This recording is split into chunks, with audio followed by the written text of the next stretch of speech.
ये आकाशवाणी है। कार्यक्रम सामायिकी में प्रस्तुत है कोरोना वायरस संक्रमण पर स्वास्थ्य विशेषज्ञ डॉक्टर A.K. वार्ष्णेय से आकाशवाणी संवाददाता सिद्धार्थ सिंह की बातचीत। डॉक्टर वार्ष्णेय, देश में अब मृत्यु दर की बात करें लगातार घट रही है और ये 2.45% रह गई है। आप इस स्थिति को कैसे देखते हैं? स्वस्थ हो रहे हैं व्यक्ति कोरोना से, वो काफी ठीक हो रहे हैं, 60% के करीब हैं।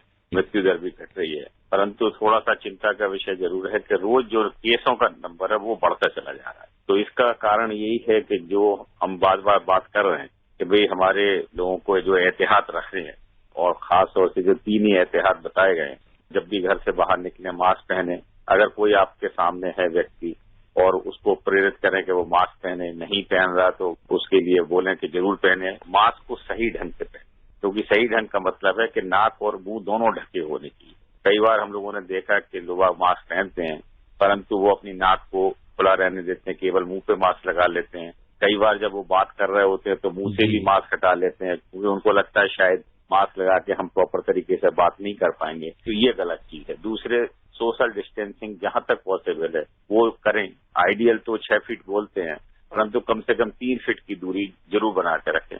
और अगर हाथ कहीं पे बाहर गंदे हो रहे हैं तो उनको मुंह पे, नाक पे और आंख पे ना लगाएं, क्योंकि उसी से हमारे शरीर में वायरस जाता है।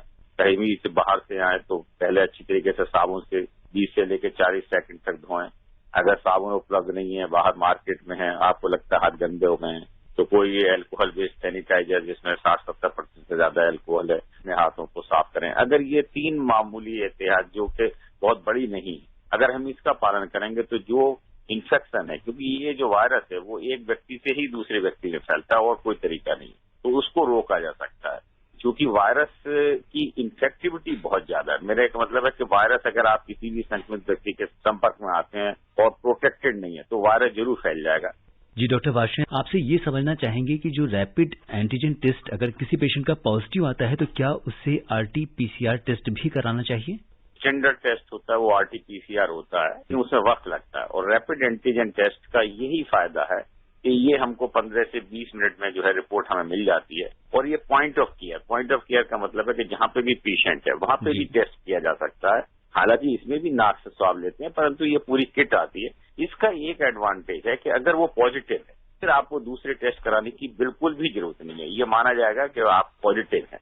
अगर निगेटिव है, क्योंकि इसकी सेंसिटिविटी कम होती है, इसलिए उन केस में जो ऐसा निगेटिव भी होता है उनमें भी पॉजिटिव कुछ परसेंटेज हो सकते हैं, तो उनमें फिर फाइनल कंक्लूजन के लिए हम RT-PCR करते हैं। लेकिन ये एंटीजन टेस्ट इसलिए महत्वपूर्ण हो जाता है कि अगर हम कम्युनिटी में स्प्रेड देखना चाहते हैं, जैसे एसिम्प्टोमेटिक पेशेंट है, कई बार हमको नहीं पता लगता, तो वो जल्दी से जाके हम कम्युनिटी में रैपिड एंटीजन टेस्ट करते हैं और उसमें काफी लोग जो एसिम्प्टोमेटिक हैं, जिनको बहुत हल्के सिम्टम है, सिर्फ मामूली खांसी जुकाम बुखार है, वो भी पॉजिटिव आ जाते हैं। डॉक्टर वार्ष्णेय, आपने जैसा कि बताया कि इसकी सबसे बड़ी सुविधा ये है कि इसके लिए किसी को अस्पताल में आने की जरूरत नहीं है। छोटी क्लिनिक है, वहां पे भी टेस्ट कर सकते हैं, कैंप लगा के भी टेस्ट कर सकते हैं, तो उसमें बड़े अस्पताल या बड़ी लैब की जरूरत नहीं है, वो वहीं पे टेस्ट हो जाता है। ये इसका बहुत बड़ा फायदा है। और सबसे बड़ा ये होता है कि अगर हम इसमें ज्यादा लोगों को डिटेक्ट कर पाते हैं तो इस तरीके से जो पेशेंट, मैंने आपको बताया कि जिनमें बहुत ज्यादा लक्षण नहीं है, बहुत मामूली लक्षण है, क्योंकि वो ये समझते हैं कि हमारे को बीमारी नहीं है, और अगर वो एहतियात नहीं है तो दूसरे लोगों को इन्फेक्शन फैलाते चले जाते हैं।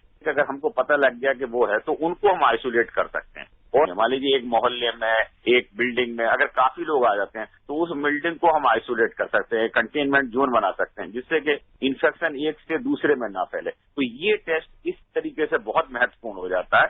और अब काफी जगह रैपिड एंटीजन टेस्ट सरकार कर रही है, जिससे नए केस हम लोगों को पता लग पा रहे हैं और उनको फिर हम आइसोलेट कर सकते हैं, कंटेन कर सकते हैं, जिससे कि इन्फेक्शन दूसरे को ना फैले। क्योंकि देखिए, जिनको वायरस होता है, जिनको लक्षण होते हैं, बहुत ज्यादा बुखार आ रहा है या और लक्षण जो इसके वायरस के होते हैं, उनको तो लगता है कि हमें टेस्ट है, तो वो तो आइसोलेटेड हो जाते हैं। अनफॉर्चुनेटली 30-40% से ज्यादा पेशेंट ऐसे होते हैं जिनमें लक्षण नहीं होते या बहुत ही मामूली लक्षण होते हैं। वो ये समझते हैं हम ठीक है, हमें कोई बीमारी नहीं है, परंतु उनको कोरोना वायरस है। और वो अगर मास्क नहीं लगाते, बाहर घूम रहे हैं, कई बार अपने जब मुंह से तेजी से बात करते हैं या बहुत हंसते हैं या कुछ गाते हैं, उसमें भी वो वायरस दूसरे को फैला सकता है। जरूरी नहीं है कि आप जब खांसेंगे या छींकेंगे तभी वायरस जाएगा, इस तरीके से भी वायरस जा सकता है। अगर हम बहुत देर तक मास्क लगाए रह जाते हैं तो क्या उसके कुछ विपरीत प्रभाव भी पड़ सकते हैं? जैसे हम लोग डॉक्टर्स हैं, हेल्थ स्टाफ है, तो हम लोग जब वर्क प्लेस में तो वहाँ मास्क लगाना बहुत जरूरी है, बल्कि वो पीपी किट भी पहनते हैं। और जो स्वस्थ व्यक्ति है, जिसको कोई और बीमारी नहीं है, वो अपने घर में रह रहा है, वहाँ पे कोई बीमार नहीं है, तो उसको मास्क लगाने की जरूरत नहीं है।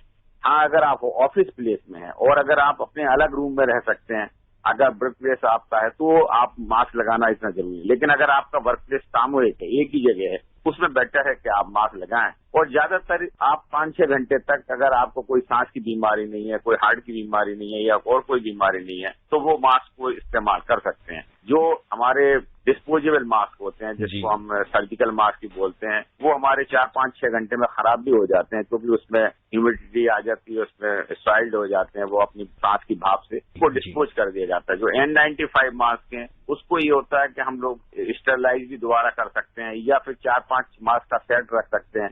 एक दिन एक मास्क यूज कर लें, तो फिर 3-4 दिन के बाद वो दूसरा मास्क इस्तेमाल कर सकते हैं। N95 मास्क, इसको हम कितने दिनों तक इस्तेमाल कर सकते हैं? 95 मास्क जो है, ये कहते हैं हमसे 3 से 4 बार तक हम एक मास्क को इस्तेमाल कर सकते हैं, अगर हम उसको अच्छी तरीके से स्टरलाइज करें। या फिर जैसे मास्क का एक सेट है, पहले दिन एक मास्क यूज किया, दूसरे दिन दूसरा, तीसरा, इस तरीके से 4-5 मास्क का सेट है। और फिर चौथे 5वें दिन फिर आपने पहला मास्क, तो इस तरीके से वो 4-5 मास्क का सेट 20 दिन तक इस्तेमाल हो सकता है। जो कपड़े के मास्क जो घर में बनाए हैं, आइडियल है कि ट्रिपल लेयर मास्क बनाए, उसमें 2-3 सेट बनाए। उनको ये होता है कि आप एक मास्क को पहन के गए, फिर आप वर्क प्लेस से आए, उसको अच्छी तरीके से धो के दूसरे दिन सुखा लें, दूसरे दिन दूसरा मास्क पहन लें, और उन मास्क को आप पहन सकते हैं, उनमें कोई प्रॉब्लम नहीं। जब हम मास्क पहनते हैं, तो अगर कोई इन्फेक्शन बाहर से आ रहा है, तो वो मास्क की ऊपरी सतह पे आ रहा है, तो जब मास्क पहनते हैं तो बार बार उसकी ऊपरी सतह बिल्कुल ना छूए, क्योंकि अगर आप जो बाहर की तरफ सतह है, बाहर से कोई भी खांस रहा है, छींक रहा है या इन्फेक्शन है, उसकी ऊपरी सतह, तो जो मास्क का उतारने का भी तरीका है, जब मास्क को आप उतारें तो अपना ध्यान रखें कि मास्क की ऊपरी सतह बिल्कुल इस्तेमाल ना करें।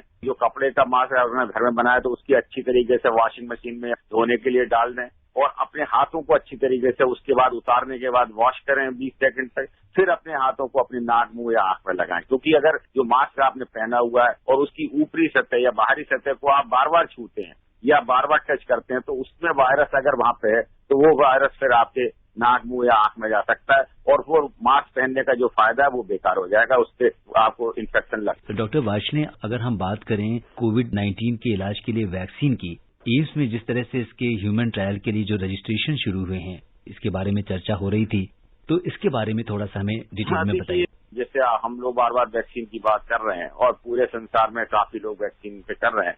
हमारे देश में भी जो है ICMR, जो हमारी एक संस्था है, Indian council of medical research, Bharat biotech के साथ मिलकर हैदराबाद की कंपनी से एक कोवैक्सीन पे हम काम कर रहे हैं, और इस वैक्सीन का जो है एनिमल ट्रायल पूरा हो चुका है, उसमें अच्छे रिजल्ट मिले हैं, तो अब ह्यूमन ट्रायल होना शुरू हो रहा है। तो इसकी फेज 1 के लिए ICMR ने 12 स्टेट चुने हैं, और टोटल 375 कैंडिडेट पहले फर्स्ट स्टेज में लिए जाएंगे। वैक्सीन की सेफ्टी ट्रायल की जाएगी, और इसमें 100 पेशेंट जो है वो एम्स में लिए जाएंगे, और ये ज्यादातर स्वस्थ हेल्दी पर लिए जाते हैं। 18 से लेकर 50 साल के व्यक्ति हैं, जिनको कोई भी बीमारी नहीं है, कोई डायबिटीज, ब्लड प्रेशर, कोई कोमोर्बिड बीमारी नहीं है, वो स्वस्थ व्यक्ति लिए जाएंगे। और जो लेडीज ली जाएंगी, वो नॉन प्रेग्नेंट लेडी ली जाएंगी, जिनको किसी तरीके की कभी प्रेगनेंसी वगैरह नहीं हुई है। तो इस तरीके के अभी वो इस पे ह्यूमन ट्रायल की फेज 1 कहलाती है, फिर फेज 2 होती है, फिर फेज 3 होती है। अगर इन फेज में पहले हम सेफ्टी देखते हैं वैक्सीन की, कि वैक्सीन सेफ है, इससे कोई एडवर्स साइड इफेक्ट नहीं हो रहे, फिर उसकी एफिकेसी देखी जाती है। अगर ये ट्रायल सक्सेसफुल होते हैं, तभी हम एक सफल वैक्सीन बनाने में कामयाब हो पाएंगे। ये नया वायरस है, इसके बारे में किसी को नहीं पता कि कब तक चलेगा, कब तक ये इन्फेक्शन फैलते रहेंगे। और वैक्सीन ही एक तरीका होता है कि जब हम वैक्सीन लगाते हैं, उससे शरीर में जो हमारे एंटीबॉडी डेवलप होती है, वो वायरस को किल कर सकती हैं। पूरा संसार इसको बड़ी उत्सुकता से इंतजार कर रहा है कि कहाँ से वैक्सीन आए। चाइना वाले भी ट्राई कर रहे हैं, इंग्लैंड वाले भी ट्राई कर रहे हैं, अमेरिका भी ट्राई कर रहे हैं, रूस भी ट्राई कर रहे हैं, और भी देश ट्राई कर रहे हैं। तो जहाँ से भी वैक्सीन आती है, सभी लोग लगे हुए हैं। अगर ये सफल वैक्सीन हम बनाने में कामयाब होते हैं, तो हम इस वायरस की फैलने की गति है उसको रोक पाएंगे, और शायद इस वायरस से हमें निजात मिल सके। आपका बहुत बहुत धन्यवाद। धन्यवाद। अभी आप सुन रहे थे कोरोना वायरस संक्रमण पर स्वास्थ्य विशेषज्ञ डॉक्टर AK वार्ष्णेय से आकाशवाणी संवाददाता सिद्धार्थ सिंह की बातचीत। ये कार्यक्रम आकाशवाणी के समाचार सेवा प्रभाग द्वारा प्रस्तुत किया गया। इसे आप हमारे mobile app news on AIR पर भी सुन सकते हैं। इस कार्यक्रम के संबंध में अपनी प्रतिक्रिया आप हमें ईमेल कर सकते हैं। पता है AIRNSDtalks@gmail.com। ये कार्यक्रम फिर से सुनने के लिए लॉग ऑन करें हमारी वेबसाइट newsonair.com।